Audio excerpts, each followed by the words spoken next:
Swayam Prabha. Digital India. Educated India.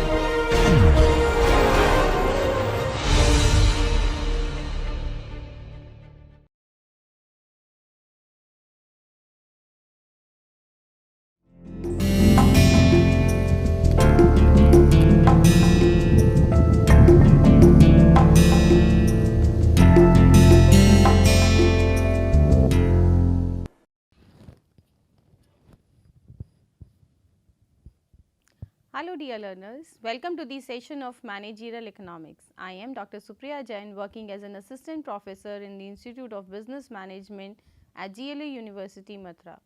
So let us start with our today's session, and we will have a look on the topics which we have covered in our previous session. Particularly, we have talked about how the interaction between the different sector takes place in the economy. So, we have seen the circular flow of economic activities as well as income in two sector as well as in the four sector economy. So, if you recall back, we can see that there are two types of flow takes place between these sectors. One is called as real flow and the other is monetary flow. The flow which is taking place in terms of money is being known as monetary flow, and the flow in the form of physical form of goods and services, they have been considered as in real flow. So, in two sector economy, we have seen the interaction of households and firm and how these two sectors are interacting with each other, keeping into consideration their requirement. Household people wants to have goods and services for the satisfaction of their needs and wants, and for the purchase of these goods and services they require money. So, how and from where are they going to earn their income? And if we look at the other side of the sector, where we have firms who wants to produce these goods and services, and for the production of these goods and services they want factors of production, so that they also be able to earn income or to generate profit. So, from where are they going to get these factors of production? The household people provide them factors of production. So, factors of production moves from household towards the firm, and firm makes payment to these factor services, right. And with this income which is being earned by the household people, they buy the goods and services from the firm, and then they make their consumption expenditure. So, see, the goods are coming from the firms to the households for the satisfaction of their needs and wants, and the amount which they have earned in form of their income, they give it back to the firm by the way of consumption expenditure. So, the kind of flow it has been created would be called as circular flow.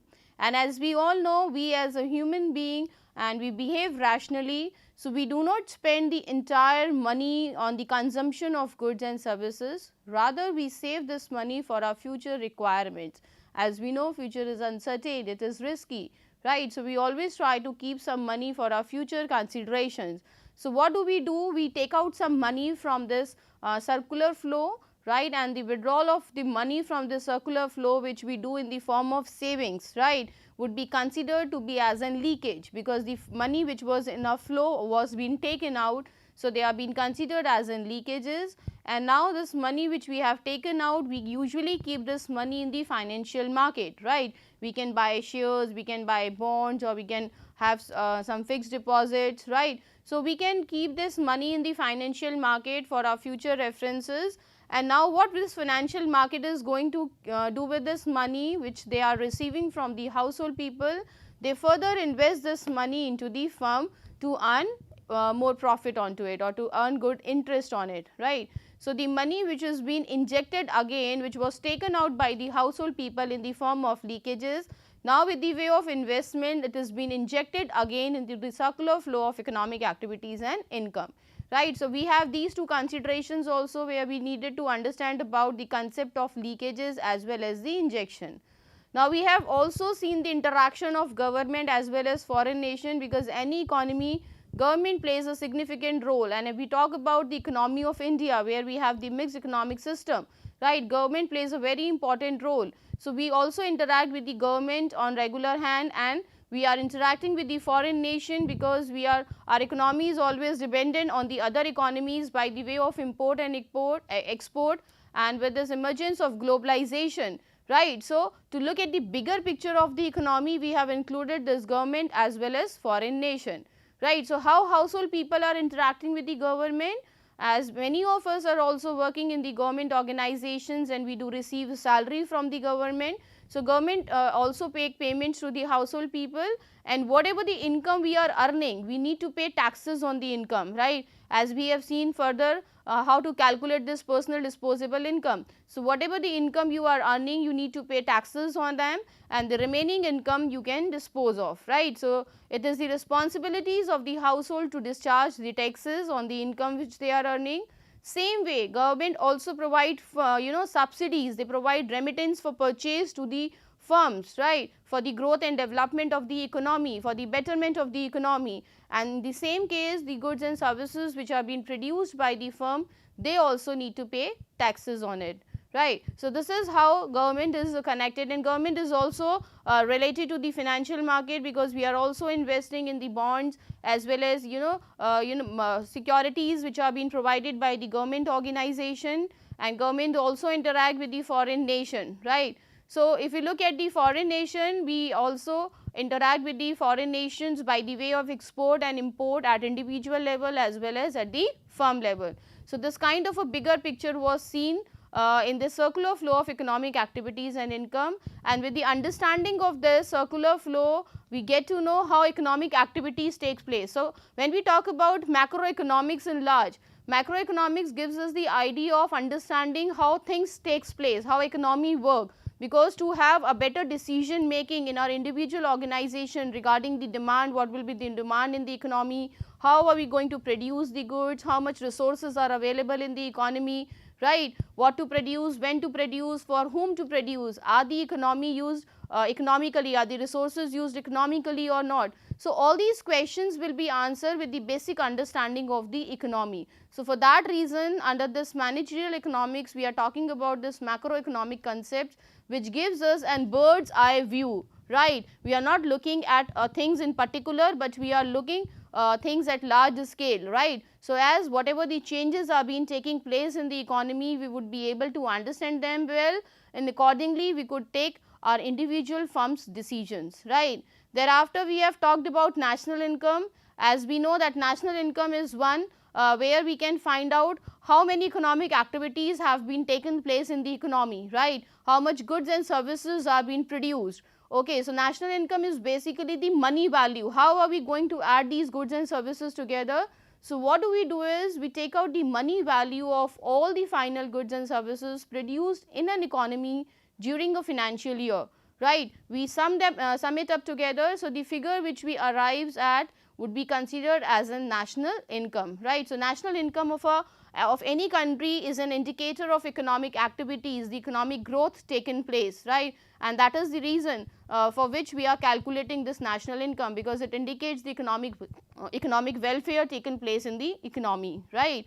So we have also understood the various measures of calculating national income. We have talked about GDP, GNP, NDP and NNP. GDP and GNP are the gross values, and in GDP we calculate the goods and services produced within the domestic territory, whereas in GNP we include all the goods and services produced within the country by the citizens of India, whether in the domestic territory or if they are outside the domestic territory. So here one important component we add to GDP, that is NFIA, for the calculation of gross national product. And this NFIA is a difference between the payments which we are making to the foreign nationals working in our country and the income received by the Indians working outside the country. And to arrive at the figure of net values, we need to deduct depreciation from the gross value. So if you want to calculate NDP and NNP from the value of GDP and GNP,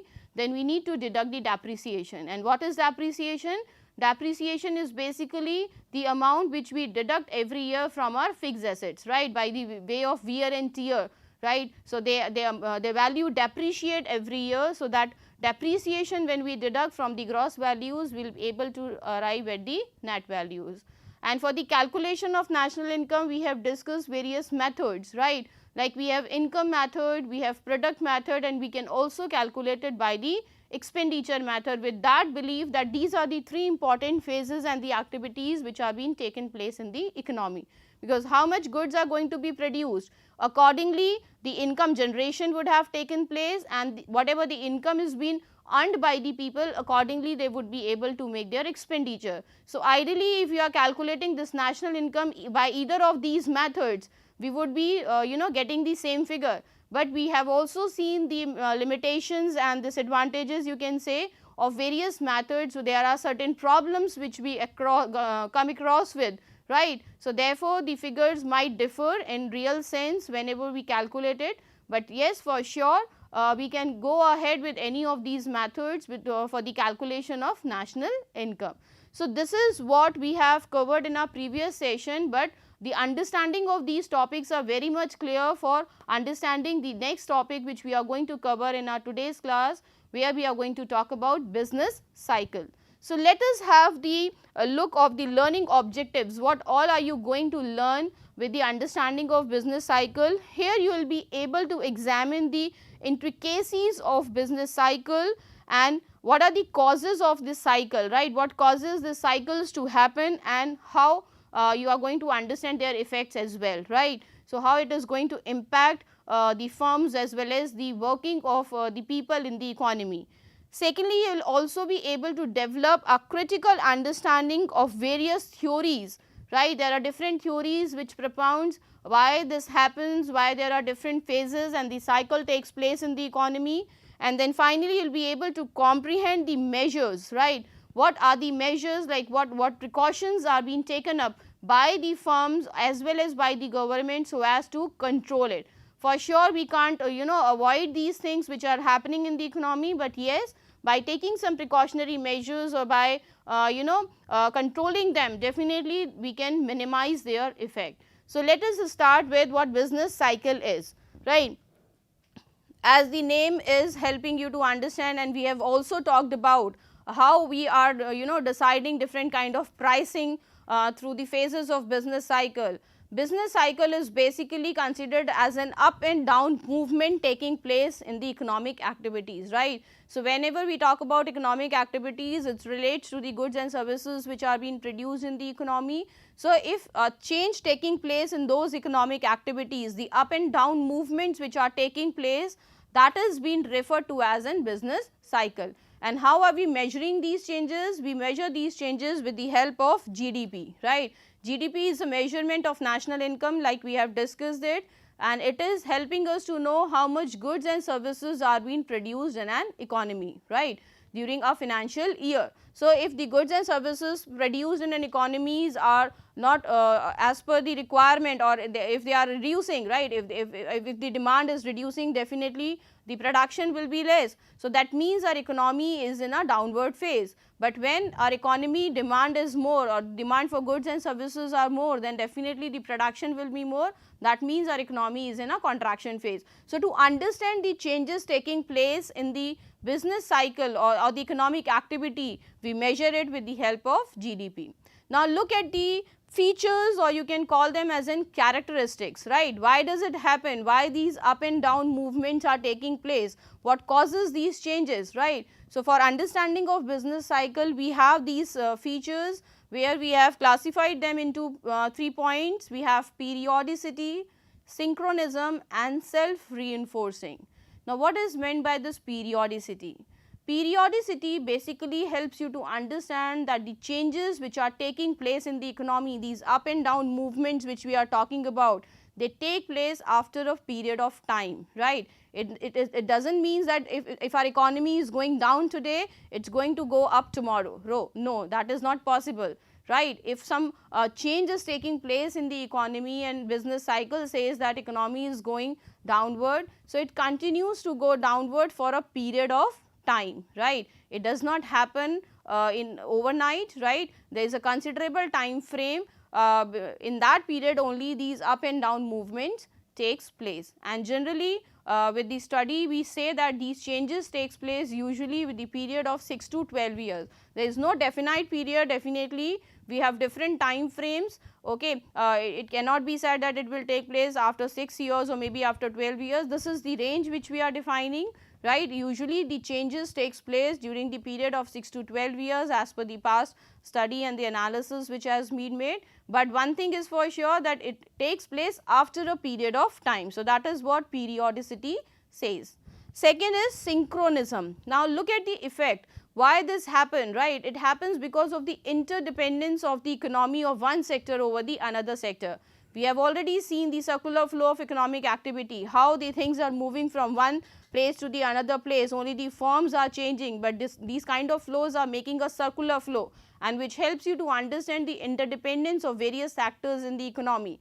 Right, I will give you one example to make it more clear. Right, suppose if the demand of electronic goods are increasing, right. So, if in the economy the demand for electronic goods will increase, definitely their production will increase, and when the production of these goods will increase, the demand for raw material will increase. So, the suppliers of those raw material will get the business, right. People will advertise more because more firms will be there to supply these goods, as because there is a demand in the market. So, when competitors will be there, people will spend more money on the advertisement for the promotion of those goods, so that they can stimulate more demand of their commodity. So, you can see the impact is embarrassing, it is passing on one person to the another. So, if there is a demand for one product, and then demand for that product has also increased the demand for other things in the economy, right. Suppliers were getting business, the people who were supplying raw material to those for those goods, their demand will increase, the demand for advertisement in the market will increase,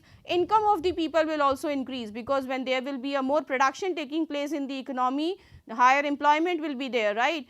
People will get more jobs, right, and with good jobs and more jobs, people will have more income, and with this more income, they will further demand things more, right. So, this is how the synchronism effect will take place, right. And if you understand this example in an opposite way, where we are considering, suppose the demand for these goods are decreasing, right. Suppose the demand for electronic goods reduces, right, then what will happen? The demand for these goods will reduce, we will demand less from the suppliers, some of the firms will leave the industry looking at the lesser demand in the market, then people might also lose their job, because people suppliers will leave the market and the existing supplier will reduce their production, right. When employment will not be there, people will not be able to generate income, then if income will not be there, then demand will not be there. So, all these things are having a synchronization effect, right, which passes on from one sector to the another sector, and this is how these things takes place, right.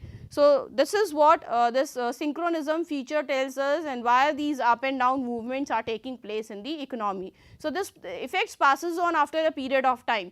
Okay, altogetherly all the sectors are not going to get affected, but definitely their impact is going to pass on, right, and that is why we are saying that happens after a period of time.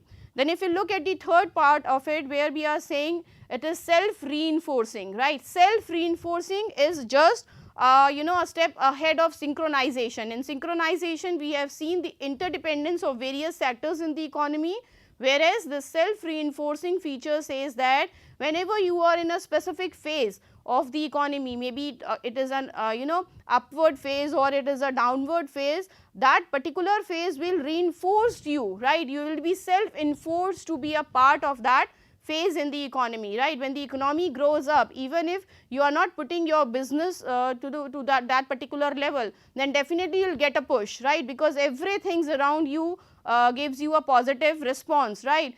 People will demand more of the goods, and definitely the demand for your good will increase, even if you are not spending much of your money on the advertisement as well, right. So, self reinforcing factor will further give you a push, and then these wave like movements are supposed to be taken up to the higher position. Suppose when economy is in the expansion phase, the economy is going upward. So, this synchronization factor is helping the economy to move in the upward phase, but this self reinforcing factor will further make a push to the economy and help you to reach at the peak, right, at the top of the expansion phase, right. And same way the self reinforcing factors also work in the contraction phase. When the economy is going downwards, then this factor will further push the economy to go down and reach to the bottom point, right.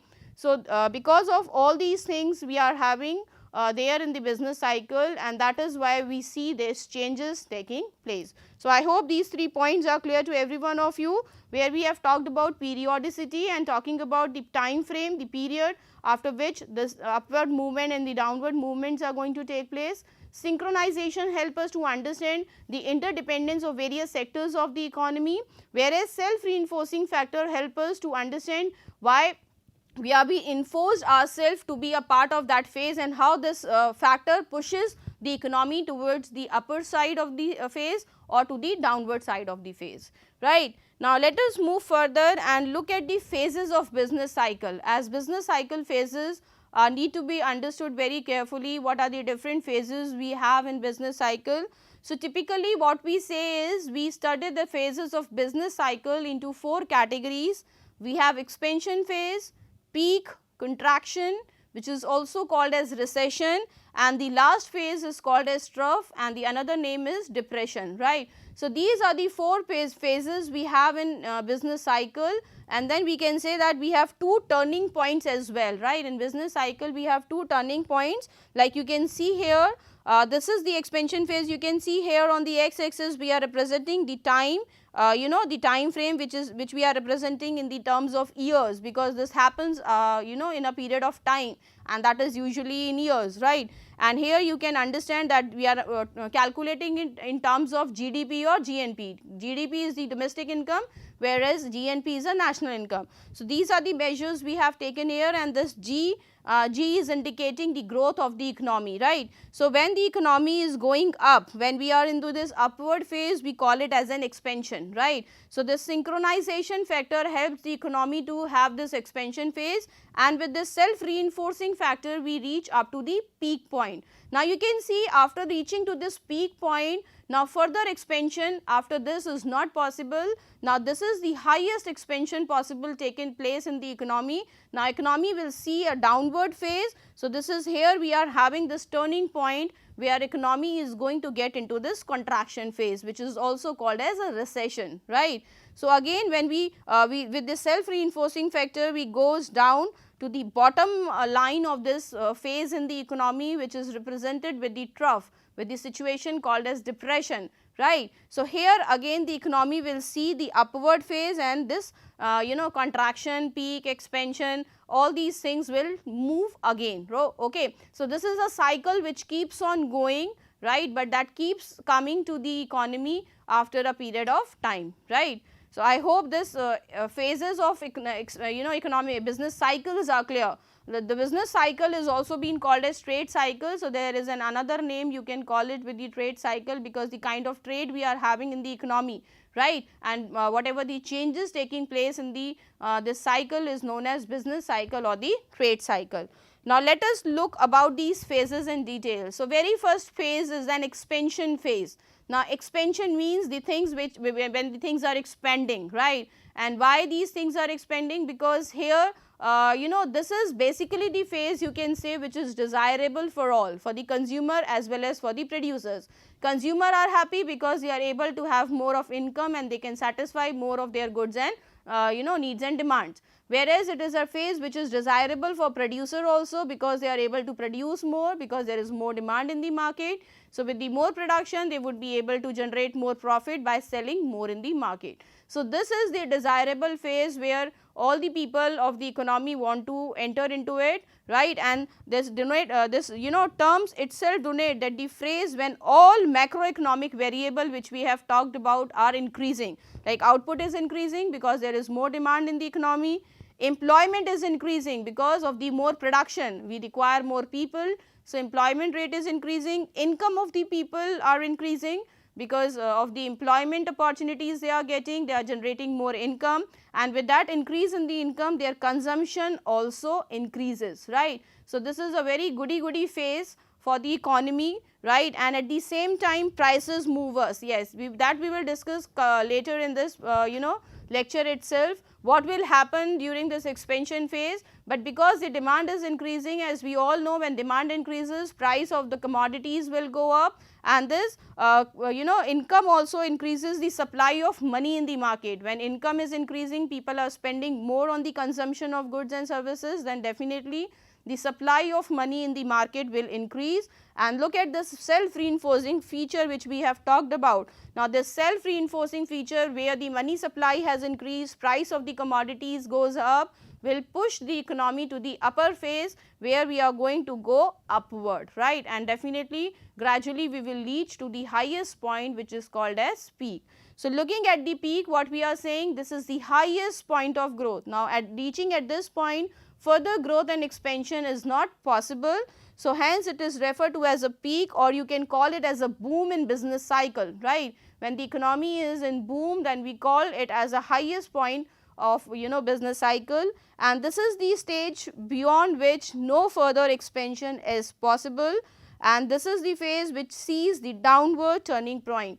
So, like I discussed it earlier, in the economic cycle we see the two downward turning points, one we face after this peak and the another upward turning point will receive after the trough, right. So, in reality a process of growth cannot continue indefinitely. Yes, that is very thing to important for us to understand. If we are growing, that is for sure we are bound to come down. So, same is the principle applied to the economy also. So, after some time it slows down and thus the turning point comes in the economy. Okay. So, if something keeps on growing, it is not possible that it continue to grow forever, right. If you are going up, then you are bound to go down as well, right. So, this is how we understand these expansion and these peak phases.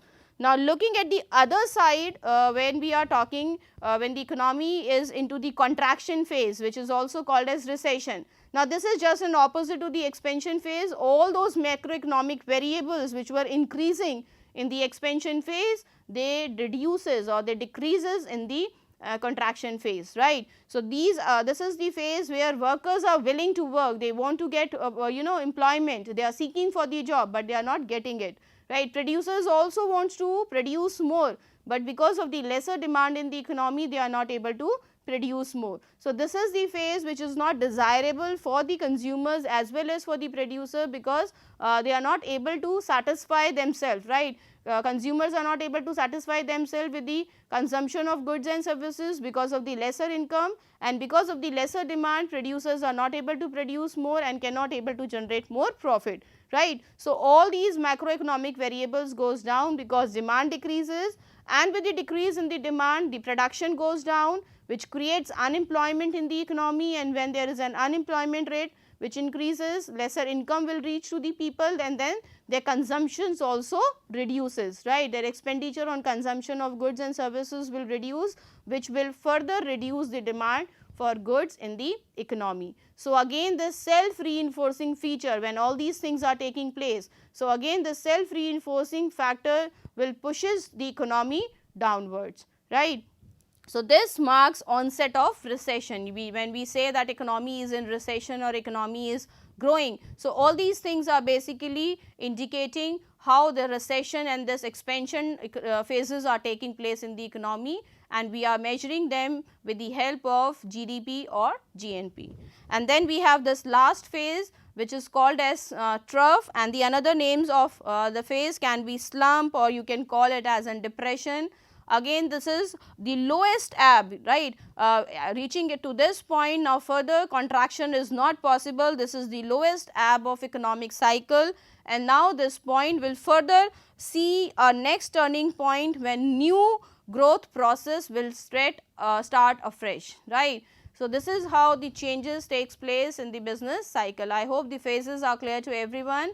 Now, let us move further, where we are going to understand the types of business cycle. Like I said, we have this periodicity feature associated with business cycle, which explains us that whatever the movements which are taking place, the expansion phases as well as the contraction phase comes in the economy, that comes after a period of time, right. So, to understand it, we have this type of business cycle here, which has been classified by Professor James Arthur and Schumpeter. They have explained the different type of business cycle and different time frames during which this business cycle phases occurs. So, the first one is called a short kitchen cycle, right. So, this is the phase which comes for a very smaller period, you can say a very short or a minor period of the cycle that approximately last for 40 months of duration. So, if the economy sees this expansion or the contraction phase for a very small period of time, and automatically we have changed ourselves to the another phase. Definitely expansion is the phase which is desirable. So, this contraction phase, if it is last for a lesser period of time where the economy take some good decisions and take economic activities to the higher level and shift itself from the contraction phase to the expansion phase very quickly, then this is the short kitten cycle we call it, right, which lasts in around 40 months. Then we have this longer jugular cycle, right. This is again a major cycle and it composed of 3 minor cycles, and it usually keep up to the duration of 10 years and so, right. So, like I said, the durations ranging from 6 to 12 years. So, that was the longer jugular cycle which comes to the economy, and it took this much of time for the economy to change their phases. And then we can also have a very long contractive waves, right. So, these are the waves which exist in the economy for a longer period of time, right, and called as very long wave of cycle, made of 6 major cycles and may take more than 60 years, right. If any economy faces this kind of phase, then definitely the development or the other things will go very late, right. So, definitely nobody wants to take their economy into this very long business cycle phase. Definitely all of us work to finish up these wave like movements during the contraction phase which the economy faces, so that we can quickly overcome these effects of business cycle, and we definitely move to the expansion phase which leads us towards the peak point, right. So, these are the different cycles which we have, and based on the existence of these cycles depending upon the time frame, here we have discussed it. Now, let us move to the next part. So far we have understood about what business cycle is and what are the different phases we have in this business cycle. Now, let us look at the effect, right. Whenever we are into this expansion phase, what kind of impact it is going to create in the economy, and when we are into this contraction phase, then what will be the effect.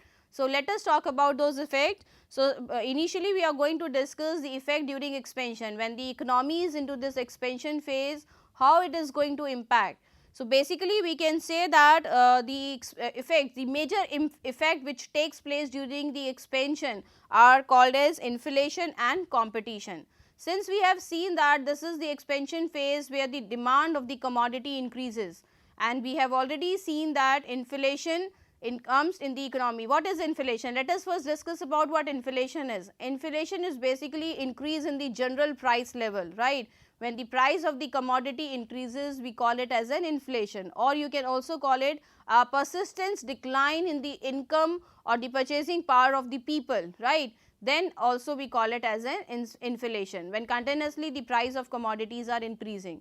So, we have already seen that during the expansion phase, the demand of the commodity increases. So, when demand of the commodity increases, that will bring the increase in the price of commodity, and inflation is the increase in the general price level. Inflation is basically categorized into two parts, where we have price inflation and we call it as in money inflation, right. So, inflation can come in both the ways. So, when the price of the commodity increases because of the increase in the demand of goods and services, that brings the price inflation, right. And money inflation, because the flow of money or the supply of money in the economy increases, then we term it as in money inflation. So, these are the two conditions which we are seeing during the expansion phase. During the expansion phase, money supply also increases. Because of more money, people are demanding more goods and services, and when they are spending more money in the economy, then definitely the money supply will also increase, right. So, this is for sure. You can even say that inflation is the byproduct of expansion. Usually we consider that inflation is not good for the economy, right. Every economy should control these phases of inflation, right, or the effect of inflation, because some way or the other it is going to impact the people, right, because their purchasing power will decline, and that is not good for the economy, right. But definitely we can also say here that inflation up to a point is good for the economy, because it is an indicator of growth. It indicates that economic activities are going up, people are demanding more of goods and services because their income is increasing. So, inflation is not always bad, but definitely if after a point of time where only the prices are increasing, the general prices of commodities are increasing in the proportionate rate with the increase in the income of the consumer, then it is bad for the economy. But if the income of the the consumers are also increasing and the prices of goods and services are also increasing, then it is good for the economy because it is indicating the growth, right. So, inflation is one thing which will be there whenever there is an expansion taking place in the economy. But yes, if inflation increases much, then government has to take out various precautionary measures, how to control this money supply, how to reduce or increase the supply of money into the market, so that they can balance the economy, right. And balancing economy requires the reduction or expansion in the money supply depending upon the situation. Now, second thing which we see during the expansion is called as competition. Yes, competition increases a lot. Because of the higher demand of goods and services, the existing player will expand their size of business, right, to cater the demand in the market, and new suppliers will also add to the market, right. New firms will also enter into the market looking at the demand for goods and services. They will enter to the industry, and then what will happen when we have more of competition, then demand for raw material will increase. People who are producing the same goods and services will be demanding more of raw material in the same perspective, and when the demand for cost of production will increase, cost will increase, right. We will be getting raw material at the higher cost, we will be getting people human resource at the higher cost, because their demand has increased, and with their increase in their prices, the cost of production will go up.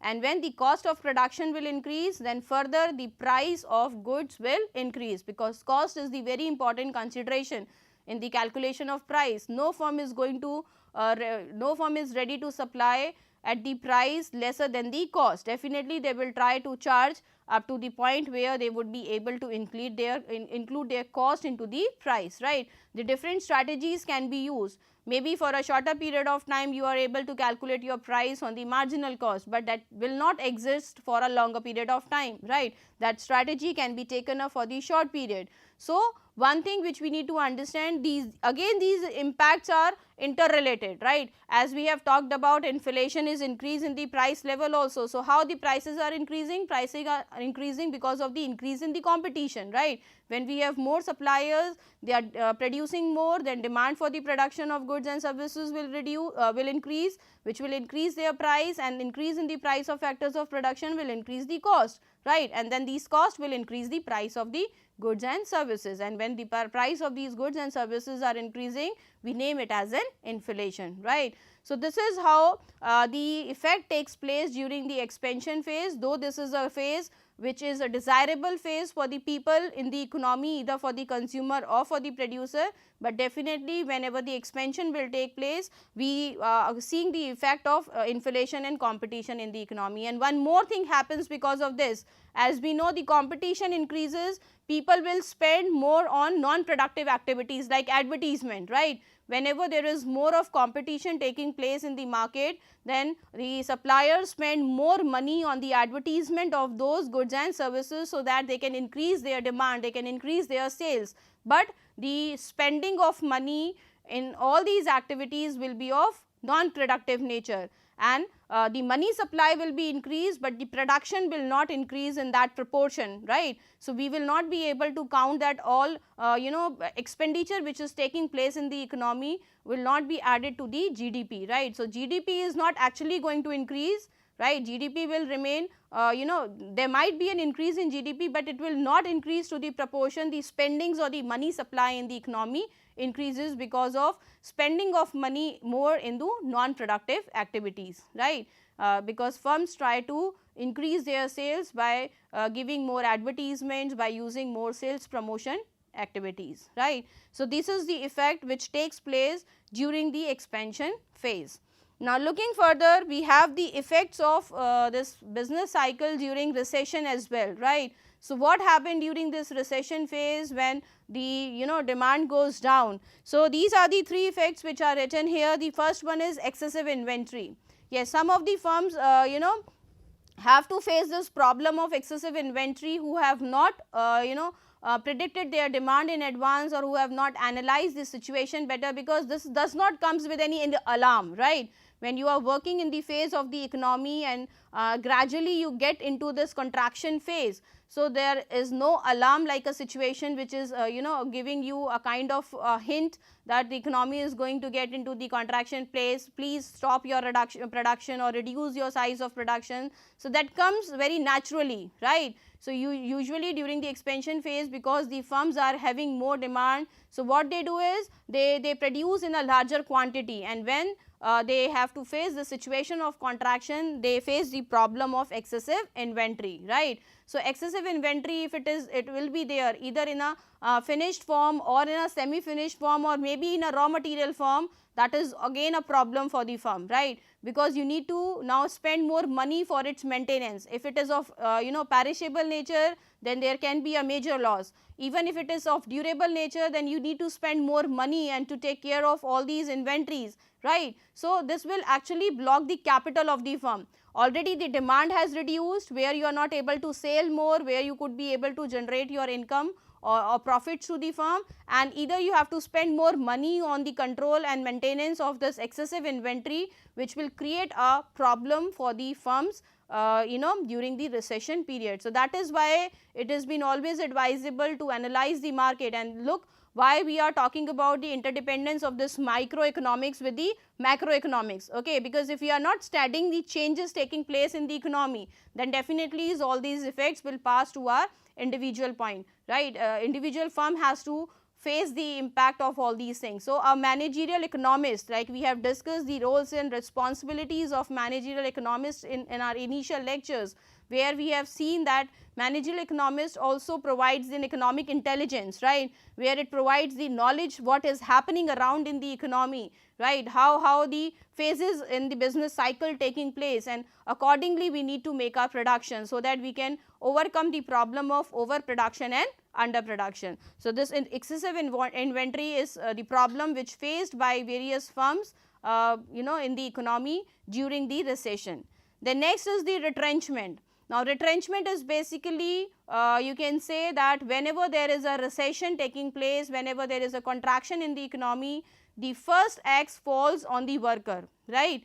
It is the worker who has to face the situation, because when there is a reduction in the demand of the goods and services, definitely the production will reduce, and to produce lesser goods and services we require less people, right.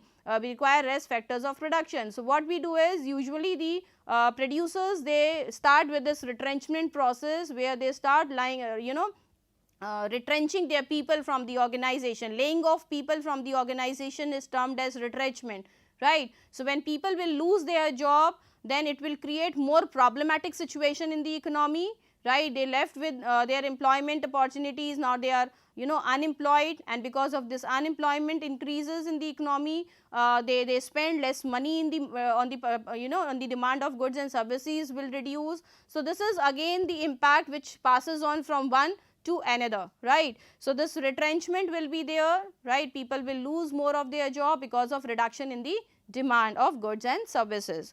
Then the another thing which is there is deflation, right. It is an opposite situation of inflation. Inflation is where the general price level goes up, the price in the goods increases is the inflation, whereas when the general prices of the commodities goes down, that leads to deflation, right. And definitely this contraction phase or the recession phase will bring reflation in the economy, because of a lesser demand of goods and services, and a lesser spending on the consumption of goods and services will increase the price of the will decrease the price of these goods and services, where producer would like to stimulate their demand, right. And the pricing strategy, like we have seen, some of the firms follow the rigid pricing strategy, but some of the firms during these expansion and recession phases, to control the demand of the product in the market, they follow the flexible pricing policy and they reduce the prices of their commodity, right. So deflation is also one of the effect which takes place in the economy during the recession, right. So I hope these effects are clear to everyone, where we have seen what changes will take place in the economy during the expansion as well as the recession. So now as we have understood the effect of these phases during the expansion as well as contraction, let us look at the measures, right, how we can control these phases, right, how we can minimize their effect. Definitely we cannot stop them to come. They are bound to come, as we have already seen. When the economy is going through this expansion phase, when we are going to the upward phase of the economy, then we are definite to come down, right. So, what all we can do is we can take these precautionary measures, right. What are these precautionary measures that we will discuss, right, to control the effect of business cycle. So, basically what we are doing, we are taking these steps at two different level, right. We control the effect of business cycle at firm level as well as by government. Okay. So, what are the precautionary measures which are to be taken up by the firms, because as we all know, firms are the main victims of the cycle, because this is a business cycle. So, business people are going to affect very much from these phases taking place in the economy, right. So, what precautionary measures are being taken up by the firms and what precautionary measures are being taken up by the government to control these effects. So, at the same time we can say that they are the main player in the game regarding the firms, and the dichotomy of rules make firms' responsibilities more critical as well as crucial. So, what happened during the expansion expansion phase, firms gain, and during the recession phase they suffer. We have already understood this, right. The interaction of firms during the expansion and the contraction phase. They want to be into the expansion phase, but they are not going to they do not have that choice that they can be always in the expansion phase, right. So, to minimize the impact, so that they would not face much problem during the contraction phase, and they would be able to recover themselves faster during this contraction phase, we have these precautionary measures. So, here we have talked about these 4 areas where business people need to keep into their consideration well, so that they can minimize the impact. So, what are these things which they need to take care of? The first, in the case of the investment. Now, what is this investment? As we all know, business houses needs capital for the running of their business, right. And usually the investments which are being made or the capital raised in the businesses are into the form of debt and equity, right. We have debt and equity, right. So, how we are talking about this debt and equity?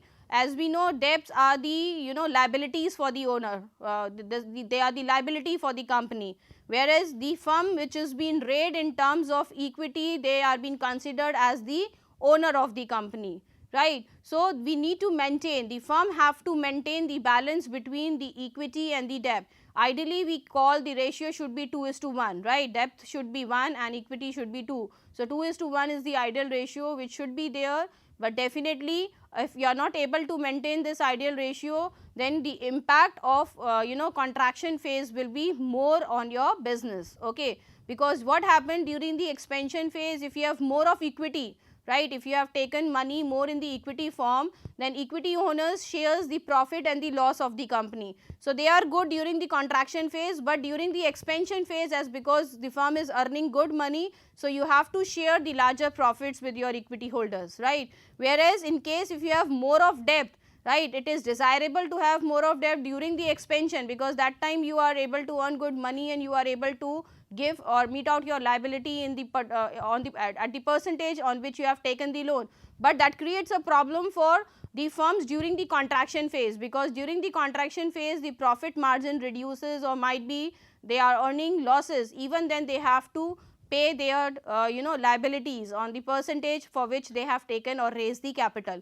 So, depending upon the phase, as we all know, the business has to face both these situations, so they cannot choose any of them. So, whenever they are making the investment or whenever they are raising their capitals from the market in the form of debt and equity, they need to be sure enough that what ratio they are going to make, right. If they are taking up these ratios, then the ideal ratio should be kept into consideration, and the effect they are going to face during the expansion and the contraction because of the mix of debt and equity in the business has to be taken care of very carefully, right. So, the firms who are taking care of these things in advance, they definitely come up from the contraction phase faster, and the firms who are not focusing much on these aspects, they have to face the problem. The second is in the case of inventory, like we have discussed, right. During the contraction phase, usually the firm face the problem of excessive inventory, and this excessive inventory brings more cost to them, right. And so to reduce this cost, they need to make their analysis, demand analysis and forecasting very carefully in the market, so that they can be finding out what changes are taking place in the economy. They need to study the macroeconomic variable in advance and should do their productions accordingly, right, so that they should not face the problem of excessive inventory in future, right. So, excessive inventory, or you can say if you are producing lesser than demand, right, like we are talking about overproduction and underproduction. If there will be an overproduction, then there will be an excessive inventory, but if you are producing lesser than the demand, then also you are making the loss. So, the company will get the benefit when they are going to produce according to the demand in the market. And for knowing the demand, we have talked about various demand forecasting technique, depending upon the nature of the commodity, depending upon the nature of the target audience we are having, or the forecasting for which period we are doing. Either we are forecasting the demand for the short period, or we are forecasting the demand for the longer period. Accordingly, we should choose our methods, so that we would be able to have the right forecasting of demand and can save ourselves from the problems of over as well as under inventory, right. Then the third point where the firms need to keep their focus is on the product, right. What are the different kind of things which they can get into? Yes, one things which is advisable for the firm is to go for diversification, right. Diversification is a good you can say option which is there for them to minimize the impact of this business cycle, right, and they can quickly come over from this contraction phase. So, products can be diversified, and the diversification again can be done in two different categories. One is called as conglomerate diversification, and the firms can also go with the concentric diversification. Now, how do we differentiate between conglomerate and concentric diversification?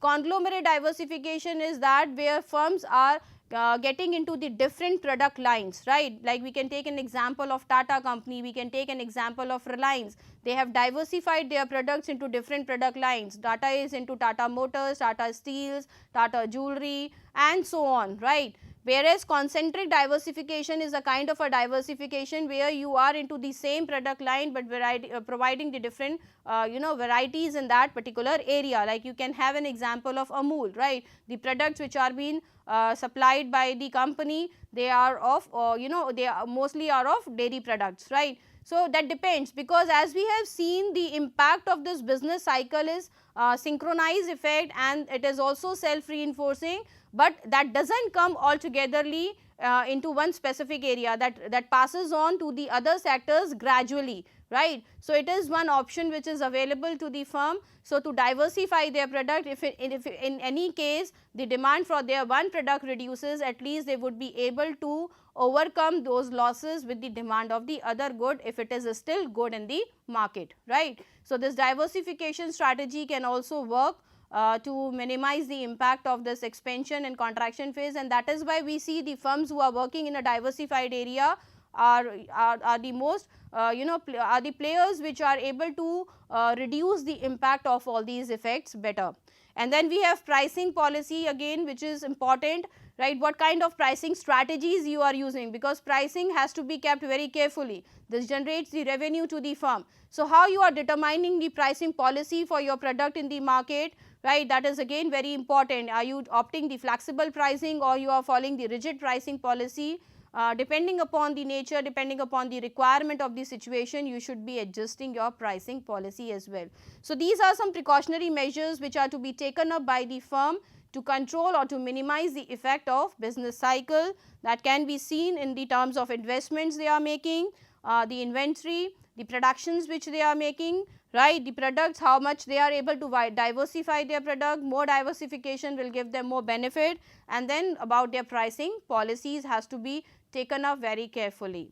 Now, let us look at the measures which are being taken up at the government level. As we all know, government is responsible and is also accountable for whatever the changes taking place in the economy, right. So, government also make precautionary measures or corrective measures, you can say, to control the effect of this effect of expansion and contraction phase in the business cycle.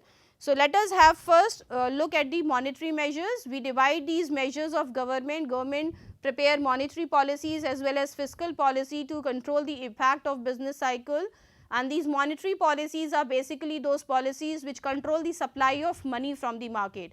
And before we talk about monetary policies, this should be clear to every one of you that during the expansion phase, the supply of money increases. As we all know, demand is increasing, income is increasing, which increases the consumption in the economy, level of consumption in the economy, and this will increase the supply of money in the market. So, because the supply of money increases, inflation takes place. So, the government always try to control this supply of money through this monetary policy, right. So, during expansion they are always focusing on reducing the supply of money, whereas if you look at the contraction phase, which is just an opposite to it, where the supply of money decreases because the production reduces, because of which income reduces, and the consumption level of the consumer is also decreasing. Therefore, the supply of money decreases during the contraction. So, how government is balancing these two situations to control the supply of money during the expansion and to increase the supply of money during the contraction, they takes these monetary measure. So, the first one is rediscount rate. Rediscount rate covers the repo rate and the reverse repo rate, and as we all know, all the commercial bank charges take loans from the central bank. So, whatever the money they are taking from the central bank, they need to pay interest on it, right, and because of this payment of interest, that depends upon the amount, that depends upon the payment of interest, how much loan these commercial banks are going to avail from the central bank, and depending upon the amounts they are having available to them, they are going to distribute it further in the economy, right. So, repo rate is again important. The government changes the repo rate. At present, the repo rate of the economy is around 4%, right. This is the repo rate which we are having. This is around 3.35% right now. Okay. So, what government do is they make changes to this repo rate so that they can control the supply of money during the expansion and the contraction.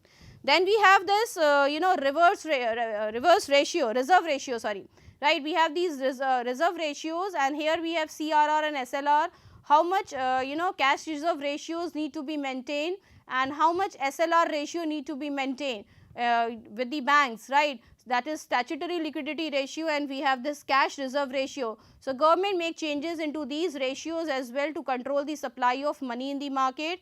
At present, the CRR rate is 4% and the SLR rate is 18%, right. Then we have open market operations. Open market operations are basically the options which government make available during the expansion phase, so that people can easily invest their money into the purchase of government bonds and securities, whereas they make them available for the sale purpose during the contraction phase, so that the money supply can be increased. And when we talk about the selective credit control, the selective credit control is again a policy taken up by the government, where during the expansion phase they give credit facility on a very selective basis, right. Whereas during the contraction phase, because already the money supply is lower in the market, so they easily provide the credit facility to the people, so that they can bring the supply of money in the market, right. So, these are the monetary measures, and if you look at the fiscal measures, so fiscal measures are here we divided into two categories. We have public expenditure as well as public reserves, right. So, as we all know, government starts spending their expenditure during the contraction phase, because this is one way where government can increase the supply of money in the market by spending more on the development and infrastructure building of the economy, where they can create more employment opportunities, which gives income to the people, and therefore, they are able to increase the money supply. Whereas during the expansion phase, and to reduce this money supply, government charges higher taxes from the people, right. So, that they can have lesser disposable income, and with less disposable income they would be able to spend lesser on the consumption of goods and services. So, these are some measures which are being taken up by the government depending upon the situations in the market, what to spend, how they are going to change this monetary and fiscal policy. So, this is all for our today's class. If you look at the topics we have talked here, we have talked about the nature and meaning of business cycle. We have also discussed the different phases like expansion, peak, contraction and trough. Then we have talked about the effect of expansion. During expansion we have inflation and competition increases in the economy. During the recessions we usually faces the problem of excessive inventory, deflation is there, and retrenchment kind of situations are seen, right. Therefore, to control these effects there are precautionary measures which are being taken up at the firm level as well as by the government. This is all we have covered in our today's class. So, these are some reference books for this lecture. Thank you all of you.